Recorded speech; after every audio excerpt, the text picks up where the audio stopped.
ನಮಸ್ಕಾರ, ನೀವು ನೋಡ್ತಾ ಇದ್ದೀರಾ ನ್ಯೂಸ್ ಫಸ್ಟ್ ಲೈವ್. ನಾನು ಸಬಾ ಹಕೀಂ. ಶೋಭಾ ಕರಂದ್ಲಾಜೆ ಕಾರಿಗೆ ಬೈಕ್ ಸವಾರ ಬಲಿಯಾಗಿರೋದ್ರ ಬಗ್ಗೆ ಮಾಹಿತಿ ಲಭ್ಯವಾಗ್ತಾ ಇದೆ. ಏಕಾಏಕಿ ಡೋರ್ ತೆಗೆದಿರುವಂತಹ ಹಿನ್ನೆಲೆ ಬೈಕ್ ಸವಾರ ಕೆಳಗೆ ಬೀಳ್ತಾನೆ. ಕಾರು ಚಾಲಕನ ನಿರ್ಲಕ್ಷ್ಯದಿಂದ ಓರ್ವ ವ್ಯಕ್ತಿ ಸಾವನ್ನಪ್ಪಿದ್ದಾನೆ. ಈ ಘಟನೆ ಕೆಆರ್ಪುರಂ ಸಮೀಪದ ದೇವಸಂದ್ರದ ಬಳಿ ನಡೆದಿದೆ. ಚುನಾವಣಾ ಪ್ರಚಾರದ ಸಂದರ್ಭದಲ್ಲಿ ಅಪಘಾತ ಆಗಿದೆ. ಅಪಘಾತದಲ್ಲಿ ಬಲಿಯಾಗಿರುವಂತಹ ವ್ಯಕ್ತಿಯ ಹೆಸರು ಪ್ರಕಾಶ್, 35 ವರ್ಷ, ದ್ವಿಚಕ್ರ ವಾಹನ ಸವಾರ. ಕೆಆರ್ಪುರಂ ಸಾರ್ವಜನಿಕ ಆಸ್ಪತ್ರೆಯಲ್ಲಿ ಸಾಗಿಸುವ ಸಂದರ್ಭದಲ್ಲಿ ಈ ಅಪಘಾತ ಆಗಿದೆ. ಚಿಕಿತ್ಸೆ ಫಲಿಸದೆ ಟಿಸಿ ಪಾಳ್ಯ ನಿವಾಸಿ ಪ್ರಕಾಶ್ ಸಾವನ್ನಪ್ಪಿರೋದ್ರ ಬಗ್ಗೆ ಸದ್ಯಕ್ಕೆ ಮಾಹಿತಿ ಲಭ್ಯವಾಗ್ತಾ ಇದೆ.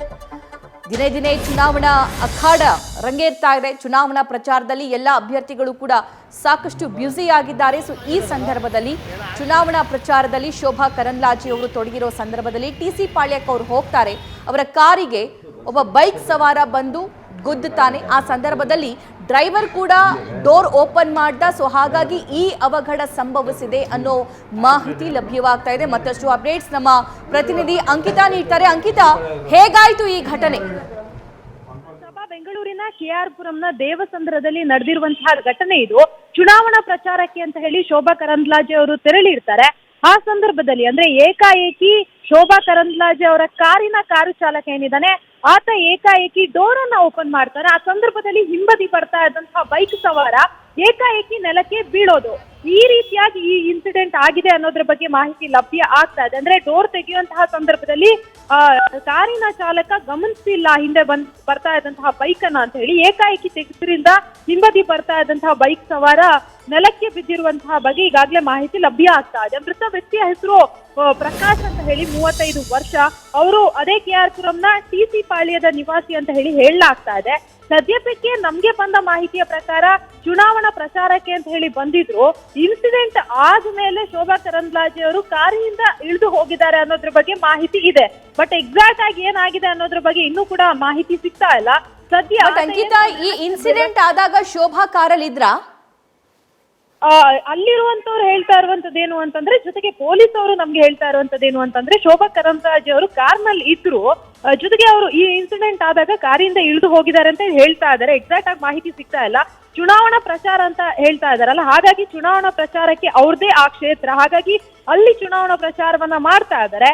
ಇದನ್ನ ನೋಡಿದಾಗ ಅವ್ರು ಇದಾರ ಅನ್ನೋದ್ರ ಬಗ್ಗೆ ಇನ್ನೂ ಕೂಡ ಮಾಹಿತಿ ಸಿಗ್ತಾ ಇಲ್ಲ. ಸದ್ಯಕ್ಕೆ ಆತ ಗಾಯಾಳು ಏನಿದ್ದಾನೆ ಆತನನ್ನ ಆಸ್ಪತ್ರೆಗೆ ಶಿಫ್ಟ್ ಮಾಡುವಂತಹ ಕೆಲಸವನ್ನ ಮಾಡ್ತಾರೆ. ಅಲ್ಲಿ ಆತನಿಗೆ ಚಿಕಿತ್ಸೆ ಫಲಕಾರಿಯಾಗದೆ ಆತ ಸಾವನ್ನಪ್ಪಿರುವಂತದ್ದು. ಸದ್ಯ ಕೆಆರ್ಪುರಂ ಸಂಚಾರಿ ಪೊಲೀಸರು ಕೂಡ ಸ್ಥಳಕ್ಕೆ ಭೇಟಿ ಕೊಟ್ಟು ಪರಿಶೀಲನೆಯನ್ನ ಕೂಡ ಮಾಡಿದ್ದಾರೆ. ಜೊತೆಗೆ ಆ ಮೃತ ವ್ಯಕ್ತಿ ಏನಿದ್ದಾನೆ ಆತನ ಫ್ಯಾಮಿಲಿಯನ್ನ ಕೂಡ ಈಗಾಗಲೇ ಐಡೆಂಟಿಫೈ ಮಾಡಿ ಅವ್ರಿಗೂ ಕೂಡ ವಿಚಾರವನ್ನ ತಿಳಿಸುವಂತಹ ಕೆಲಸವನ್ನ ಮಾಡಿದ್ದಾರೆ. ಇನ್ನೇನ್ ಕೆಲವೇ ಕ್ಷಣಗಳಲ್ಲಿ ಕೆಆರ್ಪುರಂ ಸಾರ್ವಜನಿಕ ಆಸ್ಪತ್ರೆ ಏನಿದೆ ಅಲ್ಲಿ ಒಂದು ಮರಣೋತ್ತರ ಪರೀಕ್ಷೆ ಕೂಡ ಆಗತ್ತೆ.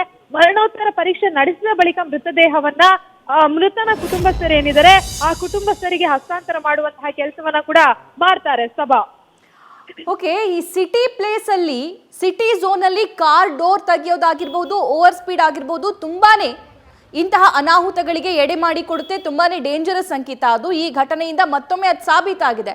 ಆದ್ರೆ ಈ ಕಾರ್ ಡ್ರೈವರ್ ಏನಿದಾರಲ್ಲ, ರಾಂಗ್ ರೂಟ್ ಅಲ್ಲಿ ಇದ್ರ ಅಥವಾ ಓವರ್ ಸ್ಪೀಡ್ ಆಗಿ ಬೈಕ್ ಸವಾರ ಬಂದ್ರ, ಏನಿದೆ ಈ ಬಗ್ಗೆ ಇನ್ಫಾರ್ಮೇಶನ್? ನಮ್ಗೆ ಬಂದಿರುವ ಮಾಹಿತಿಯ ಪ್ರಕಾರ ಚಾಲಕ ಸರಿಯಾದ ರಸ್ತೆಯಲ್ಲೇ ಕಾರನ್ನ ಚಲಾಯಿಸ್ಕೊಂಡು ಹೋಗ್ತಾ ಇರ್ತಾನೆ. ಸಡನ್ ಆಗಿ ಸ್ಟಾಪ್ ಮಾಡಿ ಡೋರ್ ಅನ್ನ ತೆಗೆಯೋದು, ಅಂದ್ರೆ ಇಳಿಯೋದಕ್ಕೆ ಅಂತ ಹೇಳಿ ಡೋರ್ ಅನ್ನ ತೆಗೆಯೋದು. ಆ ಸಂದರ್ಭದಲ್ಲಿ ಆತ ಹಿಂದೆ ಮುಂದೆ ನೋಡಿ ಡೋರ್ ಅನ್ನ ತೆಗಿಬೇಕಾಗುತ್ತೆ, ಅಥವಾ ಹಿಂದೆಯಿಂದ ಯಾರಾದ್ರೂ ಬರ್ತಾರ ಈ ರೀತಿಯಾಗಿ ನೋಡಿ ಡೋರ್ ಅನ್ನ ಓಪನ್ ಮಾಡ್ಬೇಕಾಗತ್ತೆ. ಆದ್ರೆ ಆ ರೀತಿಯಾಗಿ ಮಾಡಿಲ್ಲ. ಅವನು ಏಕಾಏಕಿ ಡೋರ್ ಅನ್ನ ತೆಗಿತಾನೆ. ಹಿಂಬದಿ ಬರುವವನಿಗೆ ಅವ್ರು ಡೋರ್ ತೆಗೆದು ಇಳಿತಾರೆ ಅನ್ನೋದು ಗೊತ್ತಿರಲ್ಲ. ಹಾಗಾಗಿ ಅವ್ರು ಏಕಾಏಕಿ ಡೋರ್ ತೆಗೆದಂತಹ ಸಂದರ್ಭದಲ್ಲಿ ಹಿಂಬದಿ ಬರ್ತಾ ಇದ್ದಂತಹ ಬೈಕ್ ಸವಾರ ಕೂಡ ಸ್ವಲ್ಪ ಸ್ಪೀಡ್ ಅಲ್ಲಿ ಇರ್ತಾನೆ. ಆ ಸಂದರ್ಭದಲ್ಲಿ ಅಂದ್ರೆ ಡೋರ್ ತೆಗಿತಾರಲ್ಲ, ಏಕಾಏಕಿ ಡೋರ್ಗೆ ಬಂದು ಬೈಕ್ ಸವಾರ ಗುದ್ದಿರುವಂತದ್ದು.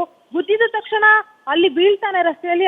ಅಲ್ಲಿದ್ದಂತಹ ಸ್ಥಳೀಯರಾಗಿರ್ಬೋದು ಎಲ್ಲರೂ ಸೇರ್ಕೊಂಡು ಆತನನ್ನ ಇಮಿಡಿಯೇಟ್ಲಿ ಹಾಸ್ಪಿಟಲ್ಗೆ ಶಿಫ್ಟ್ ಮಾಡುವಂತಹ ಕೆಲಸವನ್ನ ಮಾಡ್ತಾರೆ. ಆದ್ರೆ ಹಾಸ್ಪಿಟಲ್ ಅಲ್ಲಿ ಆತ ಚಿಕಿತ್ಸೆ ಫಲಕಾರಿಯಾಗದೆ ಸಾವನ್ನಪ್ಪಿರುವಂತದ್ದು. ಅಂದ್ರೆ ಮೇಲ್ನೋಟಕ್ಕೆ ಇಲ್ಲಿ ಏನು ಅಂತಂದ್ರೆ ಚಾಲಕನ ನಿರ್ಲಕ್ಷ್ಯ ಎದ್ದು ಕಾಣ್ತಾ ಇರುವಂತದ್ದು. ಇದಕ್ಕೆ ಸಂಬಂಧಪಟ್ಟಂತೆ ಏನಾಯ್ತು, ಘಟನೆ ಹೇಗಾಯ್ತು ಅನ್ನೋದ್ರ ಬಗ್ಗೆ ಶೋಭಾ ಕರಂದ್ಲಾಜೆ ಅವ್ರು ಏನಾದ್ರು ಕಾರ್ನಲ್ಲಿ ಇದ್ದಿದ್ರೆ ಅವರೇ ಮಾಹಿತಿಯನ್ನ ಕೊಡ್ಬೇಕಾಗತ್ತೆ. ಸಭಾ ಅಲ್ಲ ಅಂಕಿತ, ಇಂಥ ಘಟನೆಗಳು ಈ ಹಿಂದೆ ಆಗಿರೋ ಸಂದರ್ಭದಲ್ಲಿ ಜನಪ್ರತಿನಿಧಿಗಳೇ ಹಾಸ್ಪಿಟಲ್ಗೆ ಸೇರಿಸಿರೋ ಸಾಕಷ್ಟು ಉದಾಹರಣೆ ಇದೆ. ಆದರೆ ಇಲ್ಲಿ ಶೋಭಾ ಕರಂದ್ಲಾಜೆ ಅವರು ಘಟನೆ ಬಗ್ಗೆ ಕ್ಲಾರಿಟಿ ಕೊಟ್ಟ ನಂತರವೇ ಗೊತ್ತಾಗುತ್ತೆ. ಧನ್ಯವಾದ ಡೀಟೇಲ್ಸ್ಗಾಗಿ.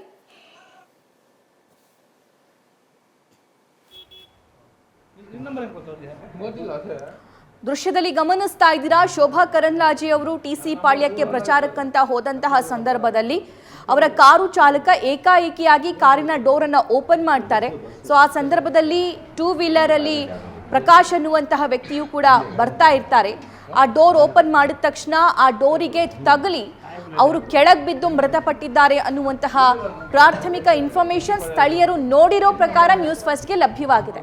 ಆದರೆ ಎಕ್ಸಾಕ್ಟ್ಲಿ ಘಟನೆಗೆ ಏನು ಕಾರಣ, ಈ ದ್ವಿಚಕ್ರ ವಾಹನ ಸವಾರ ಏನಿದ್ದಾನೆ ಆತನ ಓವರ್ ಸ್ಪೀಡ್ ಕಾರಣನ, ಅಥವಾ ಕಾರು ಚಾಲಕನ ನಿರ್ಲಕ್ಷ್ಯ ಕಾರಣನ, ಅಥವಾ ಕಾರನ್ನ ರಾಂಗ್ ಪ್ಲೇಸ್ ಅಲ್ಲಿ ಸ್ಟಾಪ್ ಮಾಡಿದ್ರ, ರೋಡಲ್ಲೇ ಸ್ಟಾಪ್ ಮಾಡಿ ಈ ರೀತಿಯಾಗಿ ಡೋರ್ ಓಪನ್ ಮಾಡಿದ್ರ, ಇದರ ಬಗ್ಗೆ ತನಿಖೆಯ ನಂತರವೇ ಮಾಹಿತಿ ಲಭ್ಯವಾಗುತ್ತೆ. ಸದ್ಯಕ್ಕೆ ಸ್ಥಳದಲ್ಲಿ KR ಪುರಂ ಪೊಲೀಸರು ಬೀಡು ಬಿಟ್ಟಿದ್ದಾರೆ, ಪರಿಶೀಲನೆಯನ್ನು ಕೂಡ ನಡೆಸ್ತಾ ಇದ್ದಾರೆ. ಆದ್ರೆ ಅಲ್ಲಿ ಅಕ್ಕಪಕ್ಕ ಇದ್ದವರು ಶೋಭಾ ಕರಂದ್ಲಾಜೆ ಅವರು ಕಾರಲ್ಲಿ ಇದ್ರು, ಆದ್ರೆ ಯಾವಾಗ ಈ ಆಕ್ಸಿಡೆಂಟ್ ಆಗುತ್ತೋ ಆ ಕಾರನ್ನ ಬಿಟ್ಟು ಹೋದ್ರು ಅನ್ನುವಂತಹ ಮಾಹಿತಿಯನ್ನ ಅಲ್ಲಿ ಇದ್ದವರು ಕೊಟ್ರಂತೆ. ಆದ್ರೆ ನಿಜವಾಗ್ಲೂ ಕೂಡ ಶೋಭಾ ಕರಂದ್ಲಾಜೆ ಈ ಕಾರಲ್ಲಿ ಇದ್ರಾ ಅಥವಾ ಇರ್ಲಿಲ್ವಾ, ಈ ಘಟನೆ ಬಗ್ಗೆ ಅವ್ರೇನ್ ಹೇಳ್ತಾರೆ ಅನ್ನೋದನ್ನ ಅವರೇ ಕ್ಲಾರಿಫೈ ಮಾಡಬೇಕಾಗುತ್ತೆ.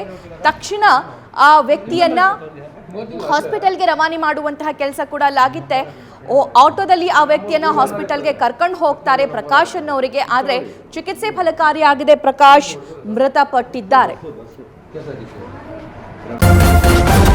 ನ್ಯೂಸ್ ಫಸ್ಟ್ ನಿರ್ಭೀತಿಯಿಂದ ನಿಮ್ಮ ಪರವಾಗಿ.